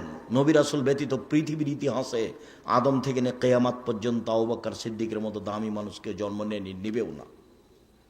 আবু বকর সিদ্দিক রাদিয়াল্লাহু তাআলা মারলেন, পৃথিবীর সবচেয়ে বড় মানুষে মারলেন, পৃথিবীর সবচেয়ে বড় মহিলাকে মারলেন। পৃথিবীর ইতিহাসে আয়েশা রাদিয়াল্লাহু তাআলার দামি মহিলা আর কেউ নেই পৃথিবীতে। সবচেয়ে বড় মহিলাকে মারলেন, সবচেয়ে বড় মানুষের সামনে মারলেন। নবী রাসূল নির্বিশেষে জনগণের সবার মাঝে দামি মানুষ হলেন মুহাম্মদ সাল্লাল্লাহু আলাইহি সাল্লাম। এত বড় দামি মানুষ আর কেউ পৃথিবীতে আসেনি, আসবেও না। সবচেয়ে বড় মানুষের সামনে মারলেন। বিবাহদারী মেয়েকে মারলেন, পূর্ণ যুবতী মেয়েকে মারলেন, জামাইয়ের সামনে মারলেন, হাত দিয়ে মারলেন, দিন দুপুরে মারলেন, 1400 মানুষের সামনে মারলেন। সবচেয়ে বড় মানুষে মারলেন, সবচেয়ে বড় মহিলাকে মারলেন, সবচেয়ে বড় মানুষের সামনে মারলেন, জামাইয়ের সামনে মারলেন, দিন দুপুরে মারলেন, খোলা মাঠে মারলেন, 1400 মানুষের সামনে মারলেন, হাত দিয়ে মারলেন, বিবাহদারী মেয়েকে মারলেন, পূর্ণ যুবতী মেয়েকে মারলেন। এত বড় বাপে এত বড় বেটিকে এত বড় মানুষের সামনে মেরে দিলেন। ভুল কোথায় গলার হারটা হারিয়ে গেছে খেয়াল করতে পারেননি, সেই জন্য। আর আপনার মেয়ে দিন রাত নখে নেইল পালিশ দিয়ে নখ বড় বড় করে ঘুরে আপনি ধমক দিতে পারেন না, আপনি আবার বাপ। ছি থু। আপনার মতো বাপ বেঁচে থাকা আমি আব্দুর রাজ্জাক বিন ইউসুফ চাইনি। আপনি মরে গেলে জামিয়া সালাফে আপনার ছেলে মেয়েকে লালন পালন করবে ইনশাআল্লাহ। 5,000 ছেলে মেয়ের মধ্যে 519 জন আছে ইয়াতিম অসহায়। কালকে যদি আরও 500 জামিয়া সালাফে গিয়ে ঢোকে, লালন পালনের সমস্যা হবে না ইনশাল্লাহ। আপনার মতো বাপ আমি বেঁচে থাকা চাইনি। আর যদি বেঁচে থাকতে চান তাহলে বাপের মতো হয়ে বেঁচে থাকেন। বাপ কাকে বলে? এই যে দেখেন, বাপ কাকে বলে? এই যে দেখেন, পৃথিবীর সবচেয়ে সেরা মহিলাকে পিটিয়ে দিলেন। মেয়ে কোনোদিন বাপের সামনে বড় হয় না, 7 ছেলের মা হলেও। মেয়ে মেয়ে, বাপ বাপই। আপনি যেভাবে বুঝেছেন শরীয়তে ভাবে নয়। আপনি ছেলে মেয়েকে যেভাবে লালন পালন করতে শিখছেন শরীয়তে ভাবে নয়। সম্মানিত দিনী ভাই বোন, রাসূল সাল্লাল্লাহু আলাইহি ওয়াসাল্লাম বলেছেন, আলোচনার শেষে চলে আসলাম, অনেক কথা থেকে গেল, রাসূলের কথার শেষে চলে আসলাম। তিনি বলেছেন, পৃথিবীর মানুষ যদি 2টা জিনিসের জিম্মেদারি নিতে পারে, আমি তার জান্নাতে নিয়ে যাওয়ার জন্য জিম্মেদারি নিলাম। এক, কেউ যদি মুখে কারো বদনাম না করে, আমি তাকে জান্নাতে নিয়ে যাব। কিভাবে নিয়ে যাব সেটা আমার ব্যাপার, বুখারী মুসলিম। 2, কেউ যদি জেনায় লিপ্ত না হয়, আমি মুহাম্মদ সাল্লাল্লাহু আলাইহি ওয়াসাল্লাম তাকে জান্নাতে নিয়ে যাব। কিভাবে নিয়ে যাব সেটা আমার ব্যাপার। তাকে জিজ্ঞাসা করা হলো, আল্লাহ নবী, সবচেয়ে মানুষ বেশি বেশি জাহান্নামে যায় কেন, কিভাবে? তখন তিনি বললেন, আল ফারজ আল ফাম, মুখের কারণে মানুষ বেশি বেশি জাহান্নামে যাবে, আর লজ্জা স্থানের কারণে মানুষ বেশি বেশি জাহান্নামে যাবে। যখন মুখ কন্ট্রোল করতে পারবে না, তখন ও জাহান্নামে চলে যাবে। একদা রাসূল সাল্লাল্লাহু আলাইহি ওয়াসাল্লাম বললেন, সঙ্গী সাথী বলতে পারো মানুষকে পিছন দিক থেকে ধাক্কা মেরে জাহান্নামে নিক্ষেপ করে কি? সঙ্গী সাথী বলতে পারো মানুষকে পিছন দিক থেকে ধাক্কা মেরে জাহান্নামে নিক্ষেপ করে কি? সঙ্গী সাথী বলতে পারো মানুষকে পিছন দিক থেকে ধাক্কা মেরে জাহান্নামে নিক্ষেপ করে কি? এই কথা বলতে বলতে ফাঁকা জেলেসা নাও, জিভাটা ধরে নিয়েছে, নিজের জিভা, জিভা মানুষকে পিছন দিক থেকে ধাক্কা মেরে জাহান্নামে নিক্ষেপ করে। বলেন আর দোকানে বসবেন কিনা? বলেন কারো আর বদনাম করবেন কিনা? দল সংগঠন করে আর একজনের বদনাম করে পরকাল হারায়েন না। নিজে উপার্জন করেন, প্রয়োজনে দিন মজুরি করে নিজে উপার্জন করে নিজে খাই। আমার আব্বা বলতেন, আমার নিজের আব্বার কথা বলছি, আমার আব্বা বলতেন, বেটা, কারোর টিনের বাড়ি দেখে তুমি যদি খড়ের বাড়ি জ্বালিয়ে দাও তোমাকে থাকতে দেবে না। তো তোমার খড়ের বাড়িটাই তোমাকে কি করতে হবে? মূল্যায়ন করতে হবে। আর একজনের পিছনে পড়ে দিন হা হা করে ঘুরে ঘুরে বেড়াবা, আর আর মানুষের বদনাম করবা, আর ওকে বলবে অমুকের চরিত্র ফুলের মতো পবিত্র, তাহলে তুমি জান্নাত পেয়ে যাওয়া অত সহজ হয়ে গেল? 4টে কাজ, 5 ওয়াক্ত সালাত, যে কোনো মূল্যে, মাঠে ঘাটে যে কোনো জায়গাতে যে কোনো মূল্যে 5 ওয়াক্ত সালাত নামাজ, কোনো প্রকার আপোষ নেই। 2, কোরআন তেলাওয়াত। 4, আড্ডা পিটা হারাম। জান্নাত হবে ইনশাআল্লাহ, জান্নাত হবে ইনশাআল্লাহ। 1, 5 ওয়াক্ত সালাত। 2, হালাল রুজি।